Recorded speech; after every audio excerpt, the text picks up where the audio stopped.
my path, instilling vision within me, and opening the door for me to come to the University of California, Los Angeles.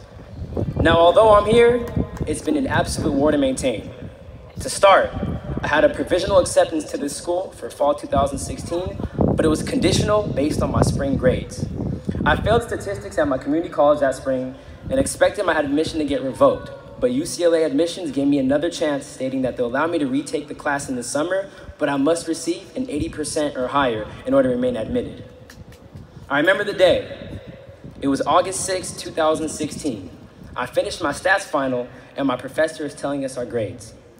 I needed an 80% on the final to pass the class with a B.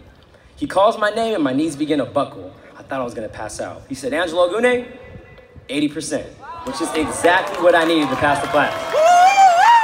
Yo, it felt like a corny educational movie. Everyone started shouting, I started tearing up, my homegirl started crying, the professor was joining in, and that was the beginning of my journey to UCLA, by grace.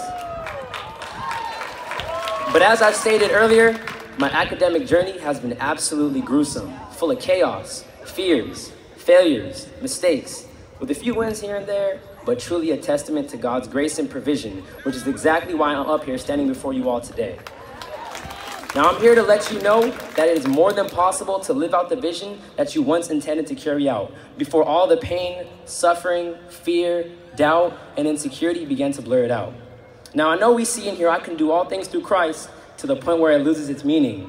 But the reality of it is that he has a way of using the most broken vessels and instilling his perfect plan within them, using them for his glory. I am one of the many broken vessels God decided to use. I grew up a 4.0 student my entire life, well, up to the 7th grade. Dad was a full-time electrical engineer and pioneer of a prominent Ethiopian Christian church in LA. Mom was very supportive of Pops, as well as supportive of my brother and I. We grew up in white old Chino Hills, California, oblivious to the world's suffering. At 12 years old, my father was diagnosed with thyroid cancer and passed away a few months later. The beginning of my battle with God and wrestle with life began on October 27, 2005. I went from a 4.0 student in the 7th grade to having a 0.1 GPA by my sophomore year of high school. I dropped out of high school during the 2nd semester of my junior year. I put on a front as if I was cool and didn't care, but in reality, I felt paralyzed by self-doubt, heavy anxiety, panic attacks, and lack of personal direction. I surrendered my life to the Lord at 17 years old in 2010. And as I matured, I began to realize that I placed my identity in my father throughout my entire childhood, when I should have placed it in the hands of God. Although he was the best father I could ever ask for, he was human. And if you place your identity in anything or anyone temporary, you will be let down. This transcends to the academic realm as well. You are not defined by this institution nor by education. You are beautifully and wonderfully made by a perfect and loving God. Come on, somebody. Hey, come on. I'm about to start preaching. Accepted or denied, A+ or F, you are far beyond greater than your grades, greater than your major, greater than people's perception and opinion of you, and greater than the institution you attend or don't attend. These institutions don't survive without us. They won't sustain without our presence. So I don't know about y'all, but I'm done losing sleep, skin falling apart, hair falling out, eyes hanging low for this education system.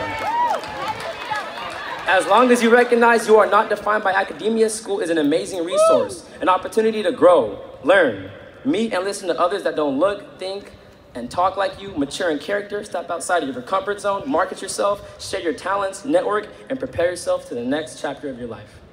In January 2012, I got my GED. Attended community college in 2013 for 2 quarters, concluded that it wasn't for me, destroyed my GPA, and once again quit. I went to Ethiopia summer 2014 and something within me shifted. I recognized the power and the privilege of education.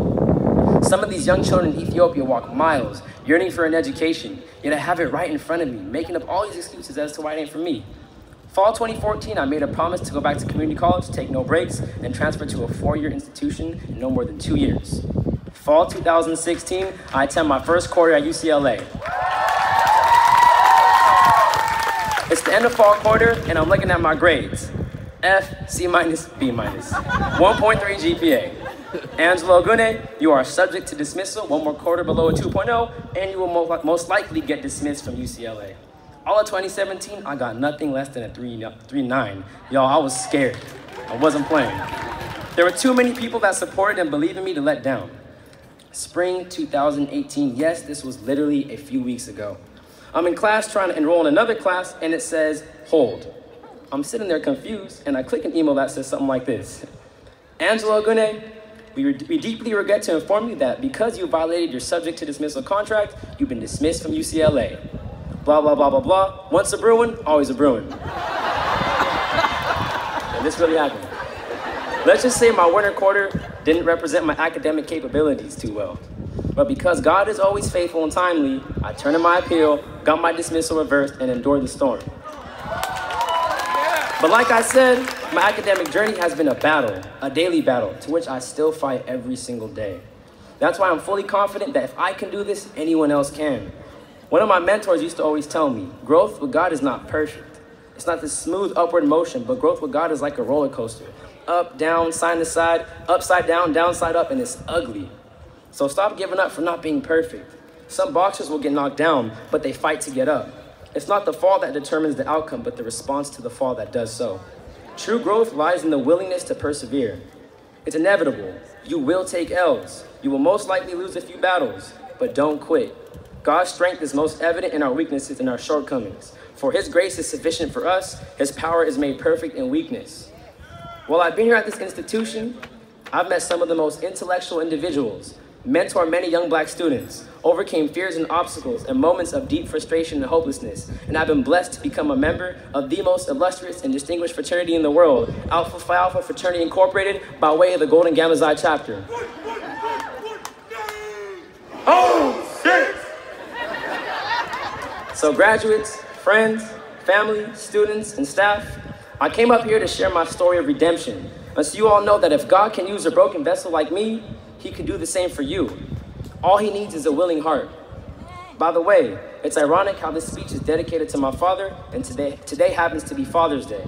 I know you see me from heaven, Pops. Thank you all.